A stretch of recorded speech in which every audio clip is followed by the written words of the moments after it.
Praise the Lord. सबको जय मसीह की। मैं आप सबका वेलकम करता हूं आज की एक और नई वीडियो में।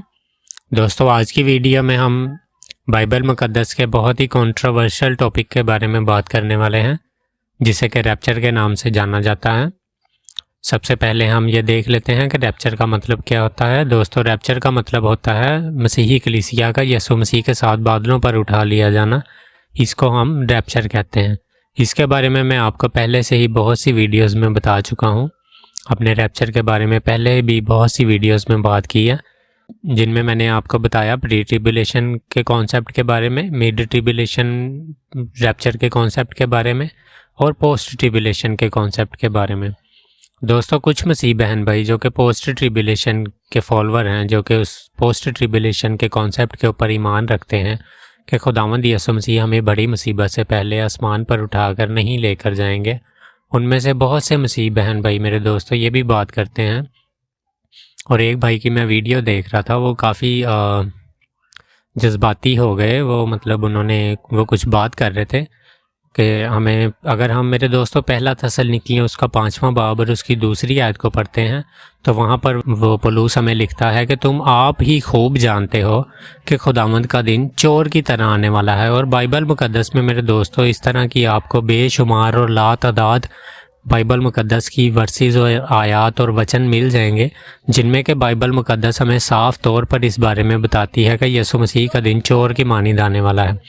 मेरे दोस्तों, कुछ मसीह बहन भाई साफ पढ़ने के बावजूद भी कि यहाँ पर लिखा हुआ है कि यीशु मसीह का दिन चोर की तरह आने वाला है। एक भाई की मैं वीडियो देख रहा था, वो अपनी वीडियो में बात कर रहे थे कि यीशु मसीह के चोर नहीं है, वो चोर की तरह नहीं आएंगे। तो मुझे तो समझ नहीं आती, मतलब वो इतना जज्बाती क्यों हो जाते हैं। छोटी सी बात है, दिल पे लेने हैं।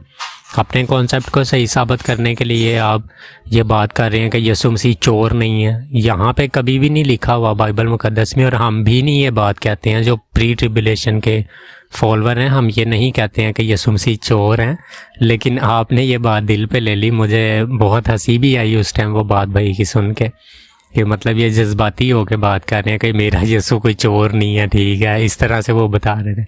तो भाई मैं आपको बताना चाहता हूँ कि देखो, वैसे तो मैं नहीं ये कहता हूँ कि यीशु मसीह चोर हैं, लेकिन वहाँ पर लिखा हुआ है कि वो चोर की मानिंद आएंगे, उनके साथ उनको तशबीह दी गई है, ठीक है। तो कंपैरिजन किया गया, सही है। हम नहीं कहते हैं यीशु मसीह चोर हैं, लेकिन मैं आपके लिए एक बात ज़रूर कहना चाहूँगा कि यीशु मसीह जब दुनिया में आए, उन्होंने हमारे गुनाहों की खातिर कोड़े खाए, लानती करार हुए, लोगों ने उन पर लानते भेजी, थूक फेंके उनके मुंह के ऊपर। तो यार, एक बंदा यीशु मसीह जो था वो दुनिया में आया, खुदा का बेटा, और वो हमारे और आपके गुनाहों के लिए लानती बन गया, तो क्या वो हमारे लिए चोर नहीं बन सकता? मेरी इस बात को ज़रा बड़े ध्यान से गौर करें इसके ऊपर कि यीशु मसीह हमारे लिए अगर लानती बन सकते हैं ना, तो चोर भी बन सकते हैं। समझ रहे हैं मेरी बात? वो अपने लोगों को बचाने के लिए कुछ भी कर सकते हैं। और आप बातों को दिल पे ना लिया करें। अपने कॉन्सेप्ट को, अपनी तालीम को बड़े गौर से और बड़े ध्यान से आप जांचें और परखें कि आपने अपनी ज़िंदगी में क्या सीखा है। देखिए, बहुत से मसीह बहन भाई यूट्यूबर हैं जो ये बात करते हैं कि ये जो प्री ट्रिबुलेशन का कॉन्सेप्ट है, ये तो जी जॉन डार्बी ने इन्वेंट किया था, ठीक है, 1800 कुछ में वो बताते हैं। तो मैं उनको बताना चाहता हूँ कि भाई, या कोई भी बहन है जो कि इस तालीम को लोगों तक पहुँचा रही है, मैं उनको बताना चाहता हूँ कि मैं आपको गलत साबित नहीं करूँगा, क्योंकि आप भी मेरे मसीह बहन भाई हैं। मैं कभी भी अपनी नॉलेज से आपको जीतने की कोशिश नहीं करूँगा, और सिर्फ मैं आपको ये बताना चाहता हूँ कि जो प्री ट्रिबुलेशन का कॉन्सेप्ट है वो जॉन डार्बी ने इन्वेंट नहीं किया था, ठीक है। पूरी दुनिया के मसीह और तमाम मसीही और बाइबल मुक़द्दस जो कि खुदा का कलाम है, जो हमें बताती है कि खुदावंद यीशु मसीह मुसीबत से पहले आकर अपने लोगों को आसमान पर उठा कर ले जाएंगे, सही है।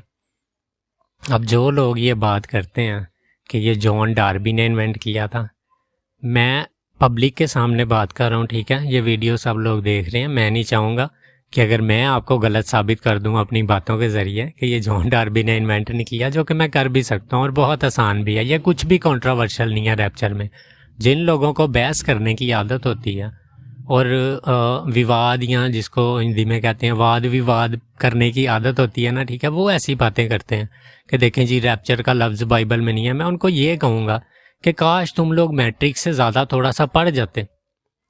तुम लोग मैट्रिक से ज़्यादा थोड़ा सा पढ़ जाते ताकि तुम्हें इन छोटी छोटी बातों का पता होता कि जब रैप्चर के लफ्ज़ को, ठीक है, मैं भी कहता हूँ कि रैप्चर नहीं लिखा हुआ इंग्लिश में, इंग्लिश बाइबल में रैप्चर का लफ्ज़ नहीं लिखा हुआ, वहाँ पर लिखा हुआ है कॉट अप, ठीक है, या टेक अवे, ठीक है। अब ये जो टेक अवे का लफ्ज़ है ना, बात वही बन रही है कि मसीही कलीसिया का उठा लिया जाना। जो लफ्ज़ पौलुस ने इस्तेमाल किया था उसको हरपाज़ो बोलते हैं मेरे दोस्तों, ठीक है। मैं अपनी नॉलेज से आप लोगों को जीतना नहीं चाहता हूँ, हरपाज़ो कहते हैं। और जब इसको आगे कन्वर्ट किया गया था तो इसके लिए एक लफ्ज़ इस्तेमाल हुआ था रैपिमर, बहुत ही खूबसूरत लफ्ज़ है मेरे दोस्तों, रैपिमर।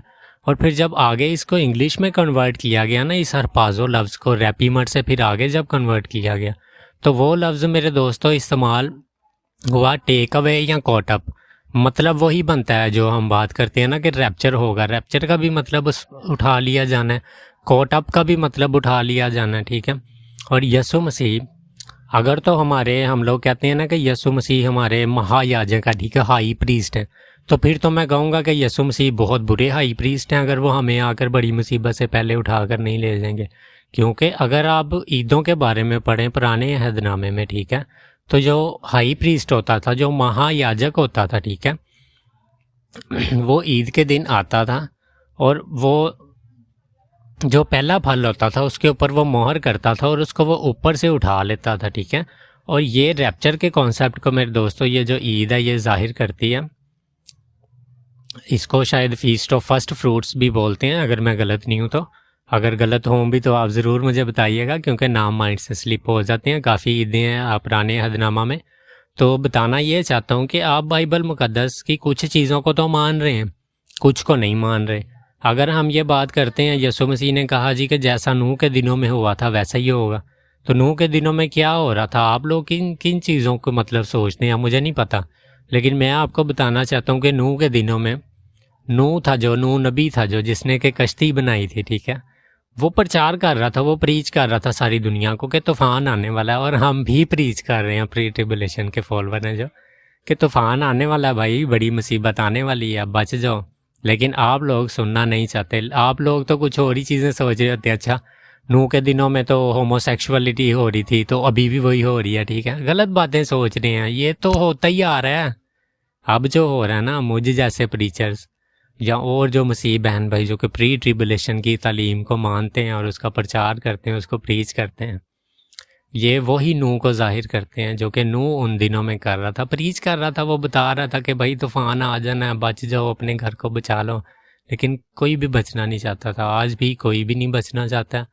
आप लोग सिर्फ़ और सिर्फ नॉलेज हासिल करना चाहते हैं, ठीक है, अपनी नॉलेज को लोगों तक पहुंचाना चाहते हैं कि देखें जी मुझे बड़ी नॉलेज है।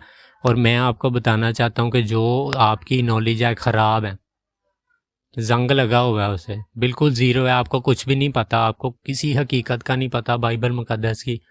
मैं कोई बाइबल मुकद्दस में से वर्स देकर आपको प्रूव नहीं कर रहा हूँ कि प्री ट्रिबुलेशन का कॉन्सेप्ट सही है, लेकिन मैं आपको जो खुदावंद यीशु मसीह ने मुझे गाइड किया रूल कुद्दस की कुदरत से, मैंने आप तक वो पैगाम पहुँचाया। खुदावंद यीशु मसीह आपको, मुझे और हम सब को संभाले रखे।